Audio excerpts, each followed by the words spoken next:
పూజకి ఉద్దేశింపబడింది. వరసిద్ధి వినాయక వ్రతకల్పము అని భాద్రపద మాసంలో శుక్లపక్షంలో చతుర్థి తిథి నాడు చేస్తారు.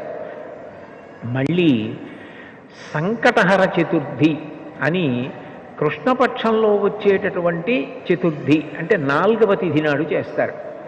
విచిత్రం ఏమిటంటే శుక్లపక్షంలో వచ్చే 4వ తిథి నాడు విఘ్నేశ్వరుడికి వ్రతం, కృష్ణపక్షంలో వచ్చేటటువంటి 4వ తిథి నాడు కూడా విఘ్నేశ్వరుడికి వ్రతం.